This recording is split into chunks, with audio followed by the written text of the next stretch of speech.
Queridos hermanos, bienvenidos a la Lección Divina de este domingo 23 de enero, tercer domingo del tiempo ordinario. Por la señal de la Santa Cruz de nuestros enemigos, líbranos, Señor Dios nuestro, en el nombre del Padre, y del Hijo, y del Espíritu Santo. Amén. Señor mío y Dios mío, creo firmemente que estás aquí, que me ves, que me oyes. Te adoro con profunda reverencia.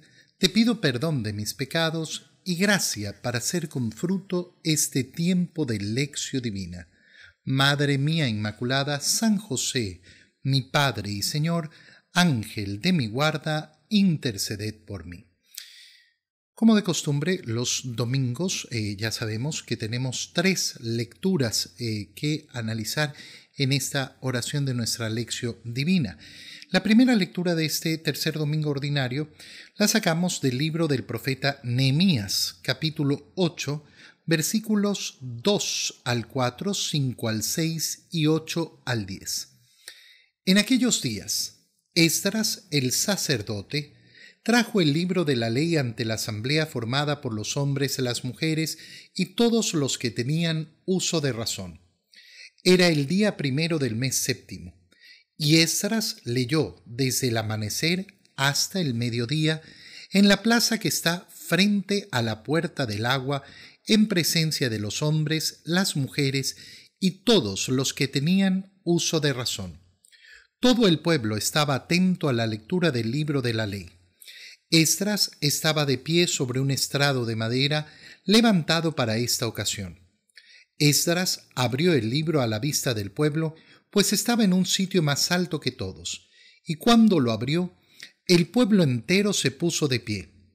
Esdras bendijo entonces al Señor, el gran Dios, y todo el pueblo, levantando las manos, respondió: Amén, e inclinándose, se postraron rostro en tierra. Los levitas leían el libro de la ley de Dios con claridad y explicaban el sentido, de suerte que el pueblo comprendía la lectura. Entonces Nehemías, el gobernador, Esdras, el sacerdote y escriba, y los levitas que instruían a la gente, dijeron a todo el pueblo: Este es un día consagrado al Señor nuestro Dios. No estén ustedes tristes ni lloren, porque todos lloraban al escuchar las palabras de la ley. Vayan a comer espléndidamente, tomen bebidas dulces y manden algo a los que nada tienen, pues hoy es un día consagrado al Señor nuestro Dios. No estén tristes, porque celebrar al Señor es nuestra fuerza. Palabra de Dios. Esta primera lectura del profeta Nehemías lógicamente que tiene un revestimiento tan fuerte, tan importante para cada uno de nosotros, porque nos hace contemplar cómo en la antigua alianza nace ese ser convocados a formar parte de la asamblea del pueblo de Dios. Eso que vivimos en la Santa Misa, que lo vivimos constantemente en la Santa Misa, pero de manera especialísima en esa misa dominical. Qué bonito es cuando yo voy a la misa el domingo recordar que esto es ser pueblo de Dios. Aquel que por cualquier motivo dice: no, es que hoy día, que no sé qué, que no, y las excusas, ¿no? Las 1001 excusas, es porque no vive la alegría de ser pueblo de Dios. Fíjate en estas palabras: la alegría, la profunda alegría de ser pueblo de Dios. Aquel día primero del mes séptimo, Esdras leyó desde el amanecer hasta el mediodía. Desde el amanecer hasta el mediodía. ¿Qué es lo primero que hace la asamblea que es convocada? Todo ese conjunto, toda esa familia de Dios convocada como pueblo de Dios, escuchar a Dios. ¿Y cómo se escucha a Dios? Se lo escucha leyendo su palabra, haciendo que su palabra sea proclamada. Y fíjate la dignidad con la cual es leída la palabra de Dios. ¿Cuánto tiempo? Desde el amanecer hasta el mediodía. Piensa cuando nos viene, ¿no?, esa queja porque la misa estuvo larga, duró 1 hora. Qué tremendo, ¿no? Qué tremendo.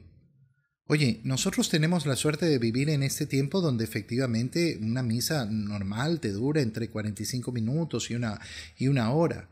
Y hay que reconocerlo. Qué poco es. Y ese poco encontramos que es demasiado. Fíjate cómo estamos en el tercer domingo del tiempo ordinario, ¿no? Hemos concluido el tiempo de Navidad con la celebración del bautizo del Señor, que es el primer domingo de ese tiempo ordinario. El segundo domingo del tiempo ordinario lo hemos dedicado a la lectura de ese Evangelio de San Juan, que nos ha mostrado las bodas de Caná, el inicio, el primer signo milagroso de Jesús. Y ahora estamos en este tercer domingo y reflexionamos en primer lugar sobre ese ser convocados domingo a domingo. Qué importancia el ser convocados por el Señor domingo a domingo para vivir la grandeza y la alegría de nuestra fe. Y uno se pone a pensar, bueno, ¿cuántos domingos tiene el año? 34. 34 son 42 domingos que tenemos, 42 horas. 42 horas. Eso es lo que nos pide el Señor en un año. Esa es la exigencia que nos pone el Señor. Claro, si yo a eso le voy restando, no, es que ahora no pude por eso, es que ahora no pude por aquello, es que no sé qué, es que el COVID, es que... Mira, date cuenta. ¿Cuál debería ser mi actitud? Ay, es que tengo que ir a misa. No. La alegría de ser convocados por el Señor y congregarnos en torno a su palabra. Y congregarnos después en torno a esa palabra que se ha hecho hombre, que es la Eucaristía, el propio cuerpo y la sangre de nuestro Señor. Los hombres y las mujeres, todos los que tenían uso de razón, fueron convocados. Y todo el pueblo estaba atento a la lectura del libro de la ley. Y después se nos explica cómo los levitas leían la palabra de Dios y se nos explica además, la leían con claridad y explicaban, de tal manera que todo el pueblo podía entender lo que se estaba leyendo, podían entender la palabra del Señor. Qué importante es efectivamente tener unos buenos grupos litúrgicos en nuestras parroquias y qué importante es que las personas también presten su servicio. Hay personas que se dedican a quejarse, ay, que leen mal en la iglesia, que leen mal, que no se entiende. Y tú te has preparado y te has puesto al servicio para hacerlo tú. ¿O por qué nunca lo has hecho? No, es que me da vergüenza. ¿Y por qué? ¿Por qué la vergüenza tiene que vencer?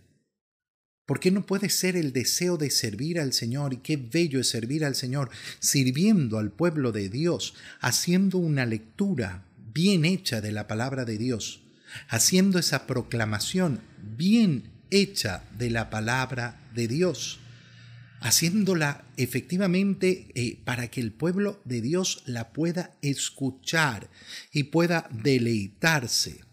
¿Qué les dice además Nehemías? Nehemías les ordena, este es un día consagrado al Señor nuestro Dios, no estén ustedes tristes ni lloren. Y se los dice ¿por qué? Porque al escuchar la palabra del Señor se mueve esa afectividad del pueblo de Dios. Se mueve el corazón que lleva a las lágrimas de las personas, que los lleva efectivamente a llorar. Él dice, no, este día el Señor no quiere que ustedes lloren. Pregúntate y preguntémonos todos, ¿yo me esfuerzo en vivir la alegría dominical? Yo me esfuerzo en vivir domingo a domingo la alegría del día del Señor, sabiendo que es el día del Señor, que efectivamente yo tengo que querer con todo mi esfuerzo, con todo mi ser, con toda mi alma, tener efectivamente un momento de alegría a la semana. Mira que además no es simplemente, bueno, alégrense. No, ellos querían llorar. Pero se dice, no, esfuérzate en vivir la alegría. La alegría no puede ser vivida solo cuando llegan los momentos alegres. Bueno, hoy día sí estoy de ganas de estar alegre. No, la alegría es una imposición a mi corazón. Yo tengo que forzar a mi corazón a la alegría. ¿Por qué? Porque ahí se impone la razón sobre el sentimentalismo. La razón de decir, oye, yo tengo siempre más motivos para estar alegre. Puedo tener sufrimientos, pero nunca he perdido los motivos de la alegría. ¿Y por qué no he perdido los motivos de la alegría? Porque yo soy parte del pueblo que ha sido convocado y que ha sido llamado. ¿Para qué? Para ser aleccionado en la palabra del Señor, para escuchar al Señor. Yo tengo hoy una audiencia personal con el Señor. Yo vengo a escucharlo a Él y Él me escucha a mí. En la segunda lectura, leemos la primera carta de San Pablo a los Corintios, capítulo 12, versículos 12 al 30. Hermanos, así como el cuerpo es uno y tiene muchos miembros y todos ellos, a pesar de ser muchos, forman un solo cuerpo, así también es Cristo. Porque todos nosotros, seamos judíos o no judíos, esclavos o libres, hemos sido bautizados en un mismo espíritu para formar un solo cuerpo y a todos se nos ha dado a beber del mismo espíritu. El cuerpo no se compone de un solo miembro, sino de muchos. Si el pie dijera, no soy mano, entonces no formo parte del cuerpo, ¿dejaría por eso de ser parte del cuerpo? Y si el oído dijera, puesto que no soy ojo, no soy del cuerpo, ¿dejaría por eso de ser parte del cuerpo? Si todo el cuerpo fuera ojo, ¿con qué oiríamos? Y si todo el cuerpo fuera oído, ¿con qué oleríamos? Ahora bien, Dios ha puesto los miembros del cuerpo cada uno en su lugar, según lo quiso. Si todos fueran un solo miembro, ¿dónde estaría el cuerpo? Cierto que los miembros son muchos, pero el cuerpo es uno solo. El ojo no puede decirle a la mano, no te necesito, ni la cabeza a los pies, ustedes no me hacen falta. Por el contrario, los miembros que parecen más débiles son los más necesarios y los más íntimos los tratamos con mayor decoro, porque los demás no lo necesitan. Así formó Dios el cuerpo, dando más honor a los miembros que carecían de él, para que no haya división en el cuerpo y para que cada miembro se preocupe de los demás. Cuando un miembro sufre, todos sufren con él, y cuando recibe honores, todos se alegran con él. Pues bien, ustedes son el cuerpo de Cristo y cada uno es un miembro de él en la iglesia. Dios ha puesto en primer lugar a los apóstoles, en segundo lugar a los profetas, en tercer lugar a los maestros, luego a los que hacen milagros, a los que tienen el don de curar, a los enfermos, a los que ayudan, a los que administran, a los que tienen el don de lenguas y el de interpretarlas. ¿Acaso son todos apóstoles? ¿Son todos profetas? ¿Son todos maestros? ¿Hacen todos milagros? ¿Tienen todos el don de curar? ¿Tienen todos el don de lenguas y todos las interpretan? Palabra de Dios. Fíjate cómo al seguir con la lectura de este domingo, en la primera lectura del libro del profeta Nehemías, hemos leído cómo ese pueblo de Dios es congregado. Y en esta segunda lectura de la primera carta a los Corintios de San Pablo, se nos habla de cómo somos miembros de un solo cuerpo en Cristo. Y empieza San Pablo explicando la importancia del cuerpo. El cuerpo tiene muchos miembros, pero todos son parte de un solo cuerpo. Pero cada miembro tiene su función y cada miembro tiene sus características y cada miembro tiene efectivamente su forma de ser. Pero ¿dónde son en verdad? Son siempre en el cuerpo y así es como está conformada la iglesia. Es verdaderamente bello cuando entendemos esto.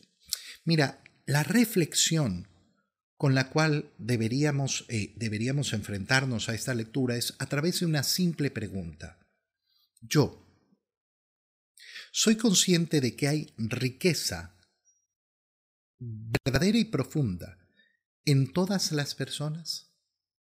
¿Soy capaz de encontrar riqueza? ¿Soy capaz de tener el corazón abierto a aprender de todas las personas? ¿O soy de aquellos que creen que no, yo solo yo? Mira, no hay manera de vivir la fe cristiana, verdaderamente, no hay manera de vivir la fe cristiana de una manera verdadera si uno no tiene conciencia de que es cuerpo de Cristo, es decir, si no hay una conciencia comunitaria. No existe el cristianismo individualista. No existe. Eso no significa que no se reconoce al individuo. Eso no significa que somos una especie de sociedad comunista. No. Lejos de nosotros. Pero el individualismo, jamás. La riqueza del individuo entra a formar parte de un solo cuerpo. Y las dos cosas son apreciadas. ¿Dónde aprecio yo al individuo? En el cuerpo. En el cuerpo. Y reconozco efectivamente que cada uno de esos miembros tiene una función y que cada uno de esos miembros tiene una riqueza.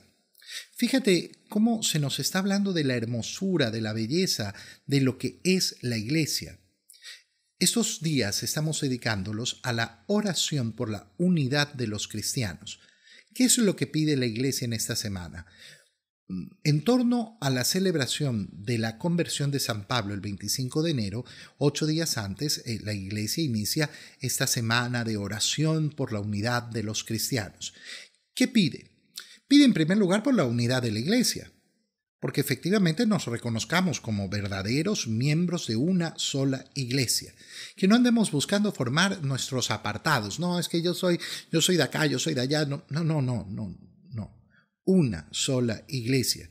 Que sepamos reunirnos para esa oración comunitaria, para que sepamos apreciar lo que significa la oración en común, la fuerza de la oración en común. En segundo lugar, pedimos porque todos aquellos que tengan fe verdaderamente cristiana entren a formar parte de esa única iglesia de nuestro Señor. Cuando San Pablo dice, mire, hay un solo cuerpo, lo que está diciendo en definitiva, no pueden haber varias iglesias. Pero padre, existen muchas iglesias y existen no sé qué y existen no sé cuánto. Sí, es una desgracia. La división de la iglesia es una desgracia. La división con nuestros hermanos ortodoxos, la división con nuestros hermanos protestantes es una desgracia. Habla muy mal de lo que hemos hecho y de lo que seguimos haciendo. Pero ninguno de nosotros se puede convencer, bueno, es que Cristo al final dijo cada uno. No. Quien lee las Escrituras ve con claridad que Cristo siempre ha querido la unidad. Un solo cuerpo. Un solo cuerpo además organizado en jerarquía. No, es que cada uno tiene un poquito. No, es un solo cuerpo donde hay jerarquía. Donde efectivamente hay uno que manda, donde hay otro que obedece, pero es más uno que el otro. No, son un solo cuerpo, porque el único verdadero pastor es Cristo. Y qué importante es entonces pedir por esa unidad de la iglesia, pedir por la unidad de la iglesia, pedir porque nuestros hermanos que se han separado a lo largo de los siglos de esa unidad de la iglesia vuelvan y encuentren verdaderamente su hogar aquí. Claro, si tú y yo no sabemos vivir en comunidad, si tú y yo no sabemos lo importante que es reunirnos como asamblea de Dios, si tú y yo no le damos la importancia a ese ser convocados en la unidad, piensa una persona que con frecuencia falta a misa por uno u otro motivo, lo que decíamos en la primera lectura. Bueno, esa persona al final del día, ¿qué es lo que sucede? Que no tiene ese concepto de formar parte de la comunidad. Y qué difícil será para esa persona entender lo importante que es mostrar la unidad para atraer a aquellos que están separados. Porque si yo veo esa separación dentro de la iglesia, Si yo veo que dentro de la iglesia no se llevan bien, si yo veo que dentro de la iglesia, no, es que este otro y no sé qué, y que... Entonces, claro, ¿cómo vamos a llamar a esa unidad? Si yo llego a la iglesia y veo que ni siquiera se puede rezar juntos, yo lo decía esta semana en alguna homilía, qué pena da escucharnos a veces, ¿no? Cada uno por su lado, cada uno por su cuenta. Ni siquiera podemos rezar juntos el Padre Nuestro. ¿Por qué? Porque yo voy a mi modo, yo voy a mi ritmo. Padre Nuestro que estás en el cielo, santificado. Pero no puedes detenerte y rezar junto a los demás. ¿Cuántos momentos tienes para rezar individualmente y lo puedes hacer al ritmo que te da la gana? Y eso es maravilloso. Pero cuando nos juntamos en comunidad, no puedes hacer el esfuerzo de ir todos juntos en el ritmo de la oración. No, es que a mí me gusta rápido, a mí me gusta lento, a mí me gusta no sé qué. Pero si no se trata de tu gusto individual. El individualismo no te va a dejar nunca vivir el verdadero cristianismo, la verdadera entrega al Señor. En el Evangelio, entramos a la lectura del Evangelio de San Lucas. Este año estamos en el ciclo C y ahora, en este tercer domingo del tiempo ordinario, entramos a la lectura sistemática del Evangelio de San Lucas y iremos avanzando en esa lectura. Ya hemos leído parte del Evangelio de Lucas en el tiempo de Adviento y en el tiempo de Navidad. Y ahora tomaremos el capítulo 1 y después, siguiente domingo, avanzaremos más allá, me parece que al capítulo 4. Entonces, leemos hoy, en este domingo, el capítulo 1 del Evangelio de San Lucas, versículos 1 al 4, y de ahí, efectivamente, nos vamos al capítulo 4, versículos 14 al 21. Muchos han tratado de escribir la historia de las cosas que pasaron entre nosotros, tal y como nos las transmitieron los que las vivieron desde el principio, y que ayudaron en la predicación. Yo también, ilustre Teófilo, después de haberme informado minuciosamente de todo desde sus principios, pensé escribírtelo por orden para que veas la verdad de lo que se te ha enseñado. Después de que Jesús fue tentado por el demonio en el desierto, impulsado por el Espíritu, volvió a Galilea. Iba enseñando en las sinagogas. Todos lo alababan, y su fama se extendió por toda la región.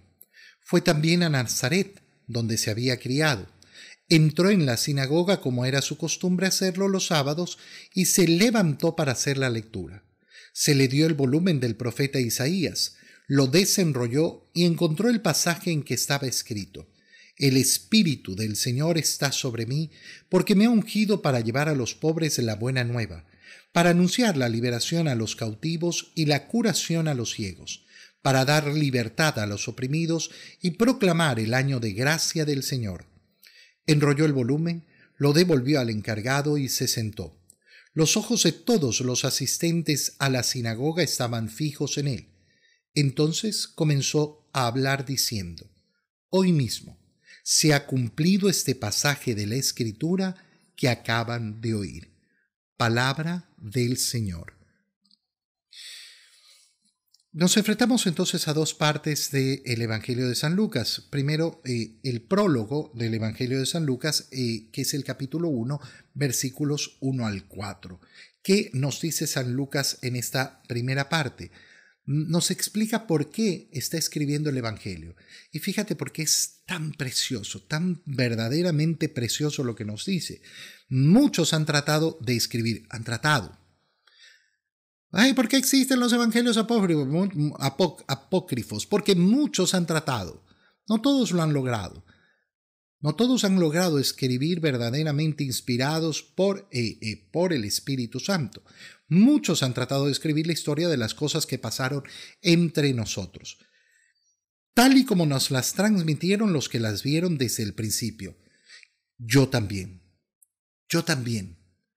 He querido hacer lo mismo, es decir, yo también he querido poner por escrito todas las cosas que han sucedido y que nos contaron. Fíjate lo que está diciendo San Lucas. Yo no estuve ahí, pero recibí la predicación. ¿A quién se está dirigiendo? ilustre Teófilo, que significa a ti. Teófilo, Teo, Dios, Filio, Hijo, Hijo de Dios. ¿A quién está destinado este escrito? A ti, Hijo de Dios. A ti te estoy escribiendo. ¿Qué he hecho para poderte escribir? Me he informado minuciosamente de todo. He hecho una labor bien hecha. Bien hecha. Fíjate qué importante es esto para entender qué significa cuando decimos que la palabra de Dios es inspirada. No significa que no haya un autor humano. No significa que San Lucas entró en un trance, volteó los ojos hacia arriba y con los ojos en blanco empezó a escribir. No significa que se le apareció un libro y entonces copia el libro. No, eso lo dicen en otras religiones. San Lucas investiga, escucha la predicación que ya ha recibido, ordena esa predicación en su mente, hace todo un trabajo humano. Dios no opera su inspiración a través de cosas raras, sino a través de esa actividad normal. Dios no rechaza los dones del ser humano, sino que eleva los dones del ser humano inspirándolos. Y entonces he puesto por escrito. ¿Para qué? Para que veas la verdad de aquello que se te ha enseñado.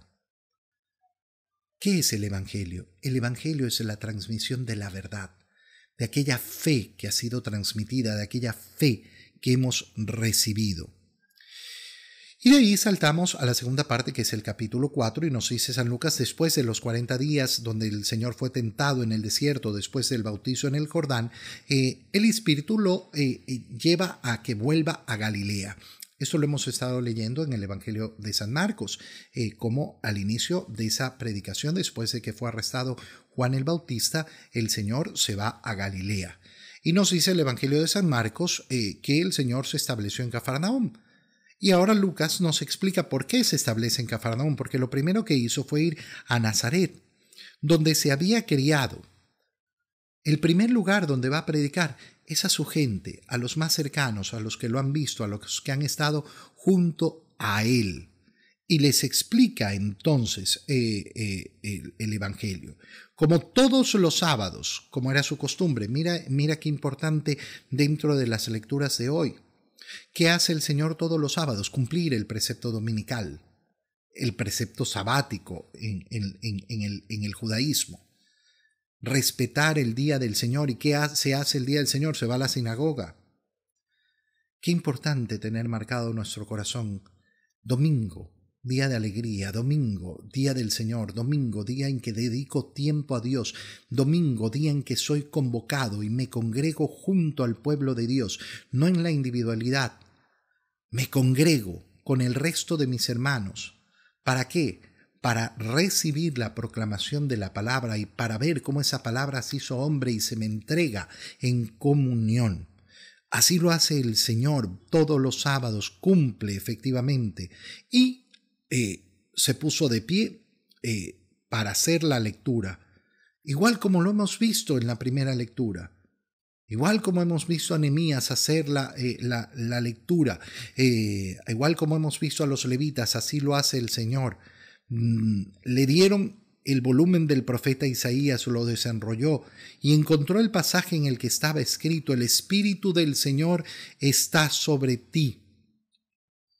mí, porque me ha ungido para llevar a los pobres la buena nueva, para anunciar la liberación a los cautivos y la curación a los ciegos, para dar libertad a los oprimidos y proclamar el año de gracia del Señor. Lee estas palabras del profeta Isaías, enrolla el volumen y se sienta, porque la enseñanza se daba sentado. Los ojos de todos están sobre él. Y entonces comenzó a hablar diciendo: hoy mismo se ha cumplido este pasaje de la Escritura que acaban de oír. Hoy, en Cristo se cumple la Escritura. Él es el verdadero ungido, aquel sobre el cual Dios está sobre él. ¿Y cuál es su misión? Anunciar la buena nueva. Yo quiero ser cristiano, yo quiero ser seguidor de Cristo. ¿Qué tengo que hacer? Anunciar la buena nueva a todos los hombres. Te doy gracias, Dios mío, por los buenos afectos, propósitos que me has comunicado en este tiempo de lección divina. Te pido ayuda para ponerlos por obra. Madre mía Inmaculada, San José, mi Padre y Señor, Ángel de mi guarda, interceded por mí. María, Madre de la Iglesia, ruega por nosotros. Queridos hermanos, un feliz domingo para todos.